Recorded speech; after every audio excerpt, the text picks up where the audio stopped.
You're tuned to Mountain States Policy Center. In the fight for limited government, conservative free market solutions and ideas that work for everyone. We take a back seat to no one. It's time for Peak Policy from Mountain States Policy Center.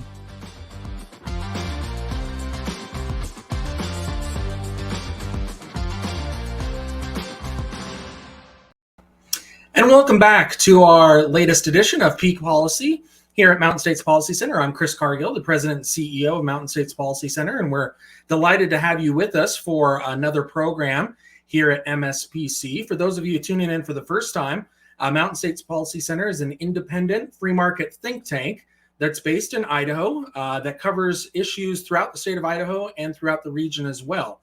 We've been in existence now for a couple of months and have had the great opportunity to travel all around the state and meet with so many different folks and talk about what we stand for at MSPC and a little bit about some of our research as well. And speaking of our research, hopefully you've had the chance to go to mountainstatespolicy.org. Mountainstatespolicy.org is a great resource for you to try to get some of the latest research and information, some of our blog posts as well. So you can check out all of the things that we're up to at mountainstatespolicy.org and sign up to get on our email list and find out about events that are coming to your neighborhood. So again, make sure you go to mountainstatespolicy.org. It's a great resource, not only for you now, but also during the upcoming legislative session.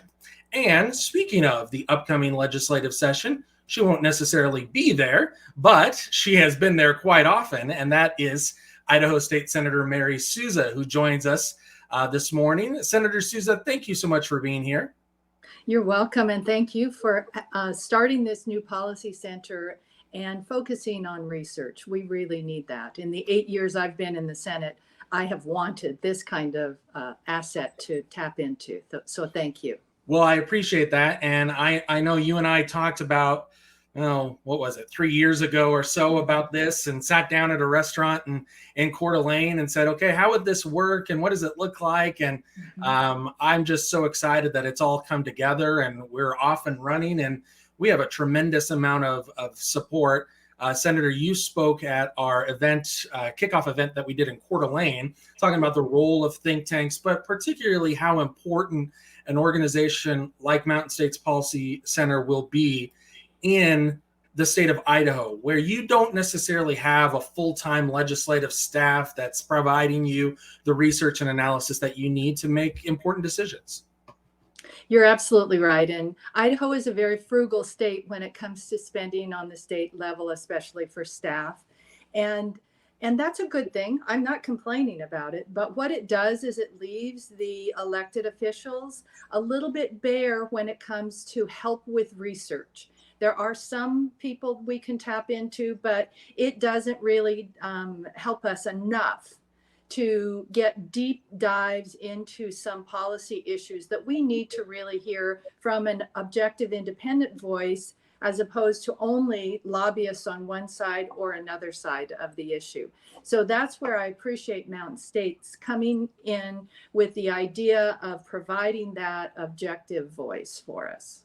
Yeah, I really think it's important, and I think you know how I feel about this, Senator, to be able to offer the research, to offer the recommendations, to say, okay, here's what our opinion is, but not necessarily bash you over the head if you don't agree with it.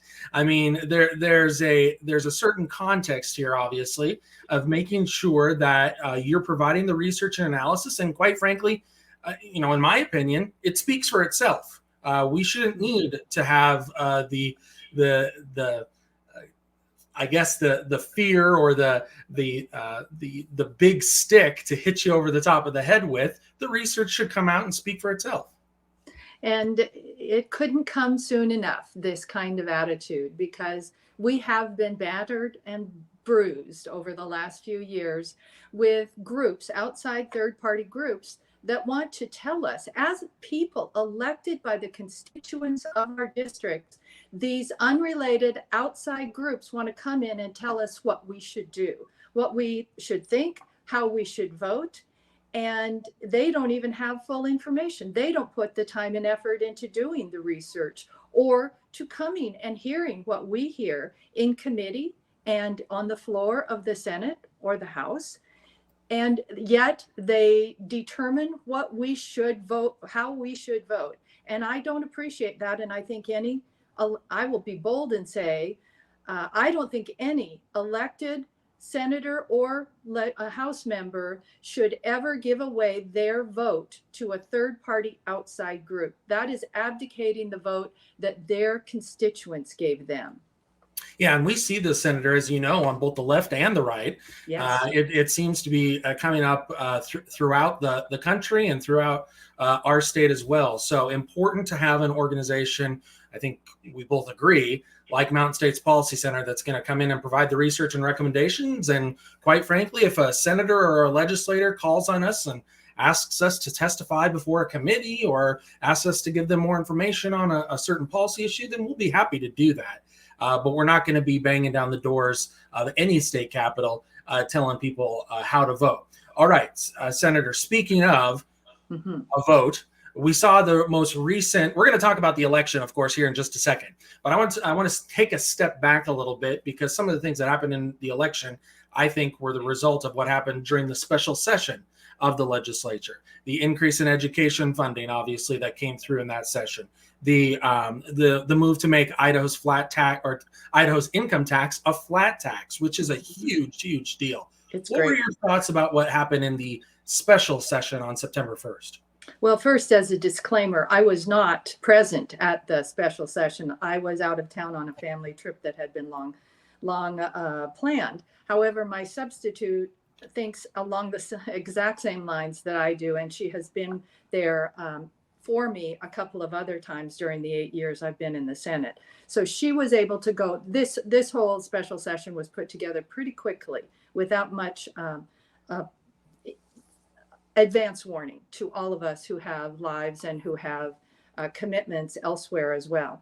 So I wasn't able to be there, but I was in on many of the Zoom calls preparing for this special session, the caucus calls with the other senators, and we discussed quite a lot of these issues as we were together on these Zoom calls. The special session, I think, was very constructive, and taking some of the excess revenue, not excess, but the additional revenues that were unexpected for the state and giving those back to the taxpayers like they should. That's the responsible thing for government to do. We didn't overtax our people. It's because of COVID and the federal money that came in, and we ended up with a surplus that we didn't need even to be safe in a rainy day fund level. We are in really healthy, good financial situation right now. So giving that money back as a rebate back to the people and lowering the income tax to 5.8% flat tax was a remarkably important move. We've talked about that in the legislature, in the Senate, and on the JPAC committee, the budget committee. We've talked about that for years, going to a flat tax. And we were able to achieve that. And I was very impressed that Idaho was so forthright in getting that done. Absolutely. And you look at some of the other states like Arizona and Utah and Georgia and Iowa, all of them are moving their income tax rates down. Yes. And if Idaho doesn't adjust, it risks losing out on its competitive advantage that it has over some of these other states. So, if you're comparing and contrasting, Idaho's 5.8% flat income tax rate is still relatively high compared to some of those other states. But as you said, moving it down to a flat rate and then perhaps doing some more with it in the future can be enormously successful to try to keep the state's budget situation not only in good shape, but the state's economy in good shape as well. Just for folks who are listening, if you want to go on to mountainstatespolicy.org, we're going to have a couple of blog posts that we've already posted on there on the special legislative session, as well as our recommendations coming up probably mid-December on what to do with the state's income tax rate as of right now. So mountainstatespolicy.org is the website. You can sign up to get on our email list as well when you're on the website. We're talking today with State Senator Mary Souza of Coeur d'Alene. Senator, let's talk about the education piece of that special session. A lot more money put into education. There are a lot of different ideas out there about what to do with that money. What are your thoughts? Well, I appreciate that. I was on the education committee for a couple of years and on the budget committee for a couple of years. And so it's kind of a complicated ratio there of how you fund education, but to make sure that that funding is going to the part of education that you are most concerned with. And that, for most of us, is the classroom level. We want the teachers to be compensated well, but we also want the money for administering the educational policies to go to the classrooms and have those resources there for the teachers and the aides in order to help the kids. Too much of the money has been soaked up by the upper administration and mid administration. And I think that we need more accountability in that regard. There was an initiative, an outside initiative to increase education spending. And first of all, initiatives, I will again be bold, and you know that I'm not coming back to the Senate. I retired from the Senate. And so I can speak my mind because I'm not on the ballot again. So we need to be bold and say the initiative process is important for us to have in Idaho, but it needs to be rare, and it needs to be used only when multiple efforts have been made to get a policy change through the legislature and signed by the governor into law. If we can't get that done multiple times, then yes, let's go for it. But initiatives are not the way to govern a state. It is way too complicated, the steps that have to be taken in order to get good policy that's well written, that has the impacts that we need and not the unintended consequences.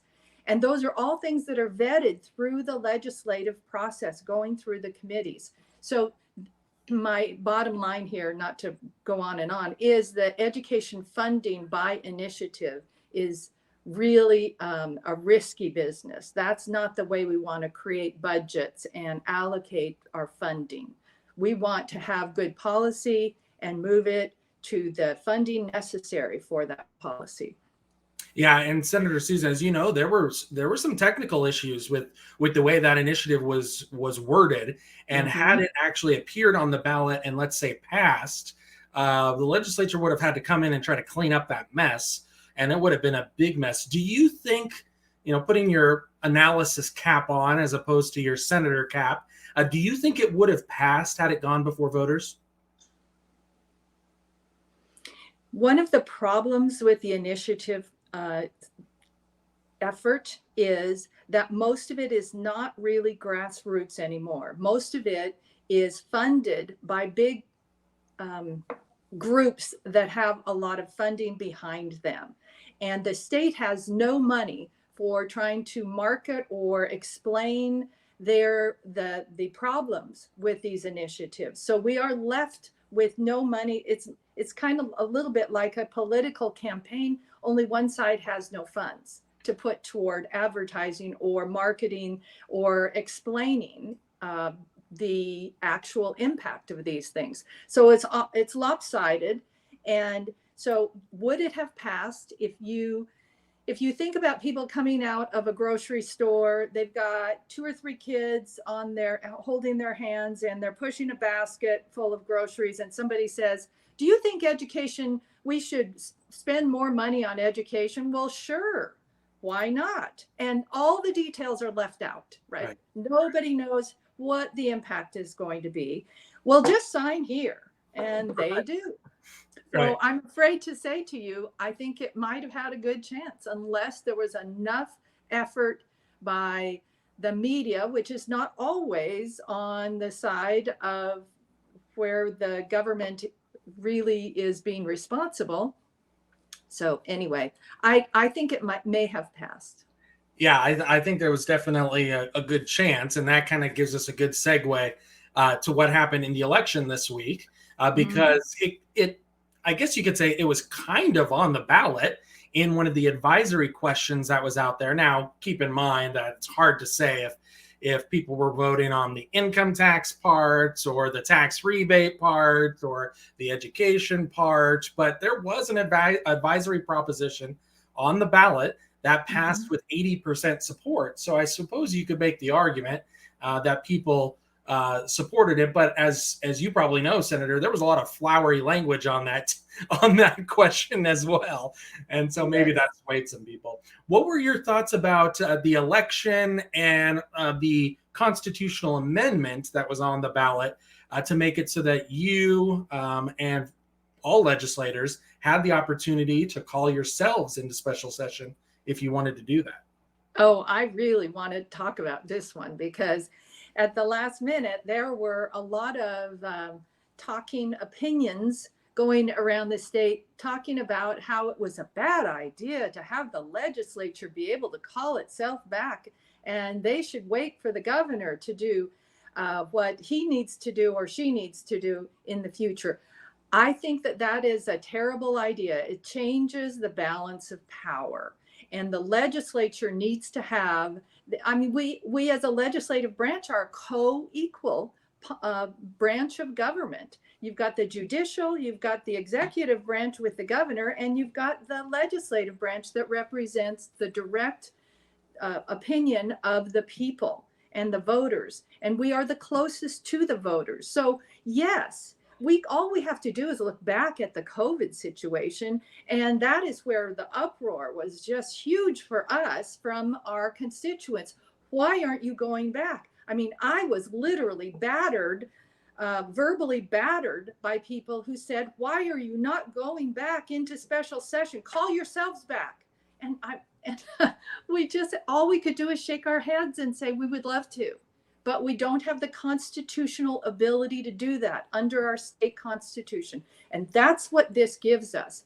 Believe me, we set the bar high on the requirements for us to be able to call ourselves back. We have to have 60% of the members of the Senate and 60% of the members of the House agree that we will call ourselves back for, and then we also, at the same time, as part of this vote, we have to agree on the issues that will be addressed during the special session. It does not at all allow for an ongoing year-round legislature. Nobody wants that, and this does not allow for it. But there was a lot of misinformation and outright lies being printed about what this would do. It's Yeah, and Senator, as you know, this is not unusual. I mean, most other states have a mechanism whereby the legislature can call itself into session. And when people ask me about this topic, and we talked about it a little bit as well, I always tried to flip the circumstance on its head. Imagine if the legislature was telling the executive branch or the judicial branch, no, you can only meet or do your work when we say you can. I That's mean, right. that people would say, well, wait a minute, I'm not gonna go for that. I mean, it's the same type of situation here. And as you said, there were safeguards put in place. It's got to be a 60% threshold, and maybe you can make the argument, okay, it should be 2/3 or whatever. But the bottom line is that the legislature should have this authority. And quite frankly, if the legislature abuses it, then the people can hold the legislature accountable for that. That, Go ahead. that's right. And I think what maybe the initial gut reaction from some people that are concerned about the tenor and tone of the current the next legislature, because we will have a lot of new people in both the Senate and the House. And I think that there's some concern that it might be a little more aggressive, maybe a little more rowdy. And so to have the ability to call the legislature to call itself back might make some people, especially in the executive branch, a little nervous about that. But we have to set policy for the future, not for the immediate moment. We have to set policy so that if anything happens in the future, like we had in COVID, perhaps it's a natural disaster, perhaps it's another health disaster that happens. We have to be able to call ourselves back. We can't make policy just for today. We have to make it so the system is responsive to representing the people of our districts in these tough circumstances that could happen at some point in the future. We don't make it because of the personalities involved in the legislature or the executive branch right now. The Idaho Statesman wrote today, "This is certainly not a mandate for coming back into session often." And I think that's right. I think that's a fair point. Senator, were you surprised by the split in the vote? I mean, it was not overwhelming. It was 52-48, as you know. Yes, I think there was a lot of misinformation put out by groups who were concerned about the legislature being kind of rowdy cowboys down there and not being responsible in coming back for important reasons. However, I will say that I was in on the caucuses and the whole process of coming up with this amendment. I didn't write it, but I was in on all of those descriptions and those meetings where every word was carefully put together, and the negotiation between the House and the Senate about the percentages that would be acceptable and how the issues would be determined. That was no easy task. And that was with last year's legislature. So you can imagine going forward with a new legislature and maybe a much more aggressive legislature, those discussions will not come to agreement very quickly. I don't know very a high many bar. Yeah, I don't know very many people, Senator, who want to spend a bunch more time in Boise, unless you live there. Unless you live there, of course. But if you're outside of Boise, you're not itching to necessarily get back to Boise. Well, and the people that live there have other jobs as well. That's right. Looking ahead to the next legislative session, as you mentioned, you're not going to be there. You're retiring, and thank you for your service to the state. But what are, again, putting your analysis cap back on, what are you looking forward to seeing in the next legislative session? What do legislators need to tackle first? That's a good question. I really think that I didn't come up with that idea, that there are so many.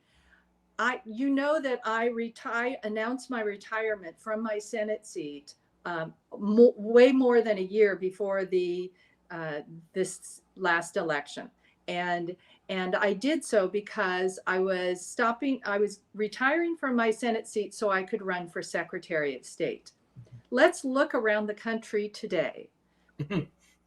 Do we need to address our election laws in Idaho? The answer is yes. I think that's a critical, important issue. I had a bill that was vetted by national conservative election experts, many of the biggest names in election policy and law across the country, and it was not passed. It did not pass out of committee in the Senate because of politics, because I had an opponent to the left of me for the primary. He was a Republican, but much more progressive in policies than I am. And then had a late comer in to the right of me in the legislature. And so I was in the middle. Those were the politics that were playing out in the committee meeting. And we had the Democrats also there, which I will tell you was pretty interesting, because one of the people who got up was from a local Democrat group, and she got up to testify against my bill. And this was honestly her comment. I can't believe that you are going to make people be citizens before they can vote. Yeah. That says a lot, doesn't it? It does. We don't have any law that prohibits unmanned ballot drop boxes. We don't have a law that prohibits ballot harvesting. right now in Idaho, you can walk in. I could walk in the other day on election day and I could say, oh, sorry, I forgot my wallet. I don't have my ID. And they would just give me a little piece of paper that's a affidavit, and I would sign it, and it would say, I would sign my name, swearing that I am who I say I am. And they would give me a ballot. I would vote my ballot. They would not hold my ballot until they proved who I was. It goes right in with everybody else's ballot, and you will never be able to get it out again. Even if you, after the fact, proved that I was lying and that I'm not an Idaho citizen and I'm not who I said I was, you would never get my vote back. So there are ways of improving the ID requirements, the citizenship requirement, the ID on absentee ballots. Signatures are really not the only proof that we need to have, because they're so subjective. And so there are a lot of things, and all of those things were in this bill. It was very comprehensive, but we need to have that bill go through, and my name doesn't need to be on it, but I intend to work with legislators who are willing to carry this bill and really work it through the system, because it needs to get done now. Yeah, as of this morning, some of the other states, granted Idaho is not like this, but some of the other states are still counting, and they say they're going to keep counting for another couple of weeks. And you're just thinking, in a country where we can figure out who won the Powerball lottery within about 10 minutes, you'd think we could count our ballots a little quicker. But I tell you what, sometimes you kind of shake your head at that. We do have a law that was passed through. It wasn't a bill that I carried, but it was passed through a year or so prior to this last session. And it said there will be no mail out. We will never go to all mail out ballots. Mail out ballots are different than absentee ballots. Right. Yeah. And I did a blog post, as you're probably aware, earlier this week before the election, talking about the difference between mail-in and absentee, and the fact that the states that have gone to all mail-in ballots, or at least a good chunk mail-in, have not seen a huge increase, in fact, any increase in voter turnout. So one of the main reasons they say to go to ballots by mail is to try to increase voter turnout, and we have not seen that happen in those states. Senator, before I let you go, what are your thoughts on the education situation in the next legislative session? I know you're a big proponent of parental choice and trying to bring some more options. Yes. And so not to go too much into the weeds, but there has been a constitutional issue that has been holding many of the Western states back, and that's called the Blaine Amendment. It's from the 1800s, and it was required in the constitutions of any of the Western states that were trying to become part of the United States back then. Right. That was always the hang up for us in Idaho. We couldn't have alternative methods of education be funded by any of the tax money that the state was getting from all of our income taxes and sales taxes. And so none of the public money could go to alternative forms of education, only the public school system. Now with the Supreme Court last year coming out with a ruling on a closely related issue, it makes that whole Blaine Amendment argument moot, as far as I'm told by legal experts. And so here in Idaho, we now have a chance to get legislation for actual real school choice. We all of us who are parents know that different children, our children, even from the same family, the same parents, the same genetic lines, learn differently. And some need a different form of education in order to really absorb and advance their knowledge. And we need to be able to offer them. And parents are the ones who know their children the best. So I think parental choice in education, real parental choice, is critically important. I passed a bill the second year I was in the Senate, and it was the Parental Right in Education bill, which just gave the parents a choice to remove their child from any school activity that they found would be harmful.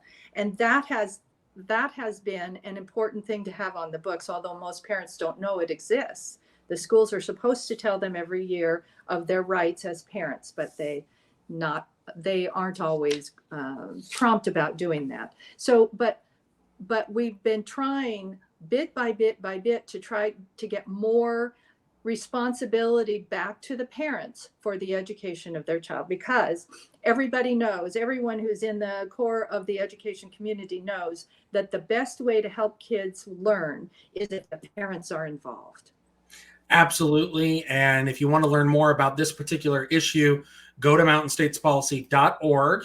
We're going to be putting up, we've already got a bunch of stuff on there, but we're going to be putting up an in-depth study on some different options for school choice and parental freedom that will be available to legislators coming up in the next legislative session. So again, go to mountainstatespolicy.org and you can sign up to get on our mailing list. We've certainly enjoyed talking with Senator Mary Souza today. And Senator, thank you so much for your time. I really appreciate it. I know you're going away from the legislature, but you're still going to be around, and we're all the better for it. So thank you very much for being here.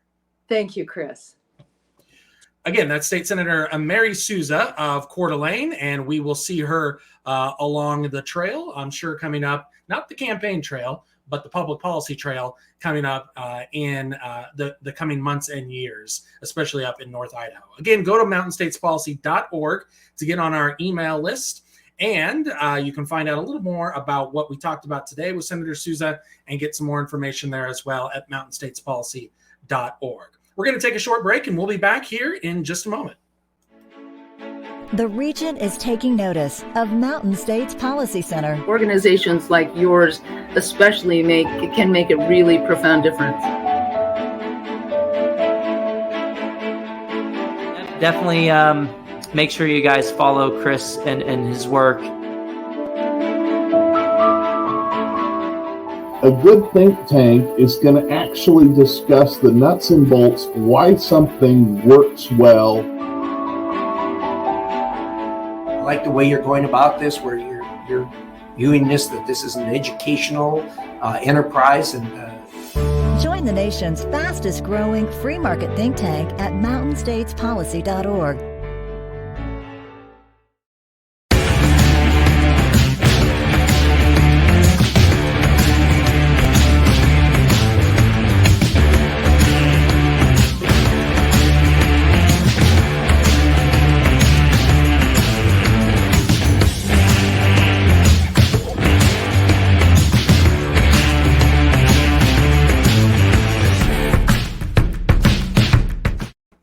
Well, welcome back to Peak Policy here at Mountain States Policy Center. I'm Chris Cargill, the president and CEO of MSPC. And we would, again, want to thank Senator Mary Souza for joining us on the program today. Just a reminder to go to mountainstatespolicy.org, get signed up to be on our email list. You can also find out some of the events that we have coming up in your neck of the woods, including our major event, which is up in Coeur d'Alene in the spring, Friday, April 28th.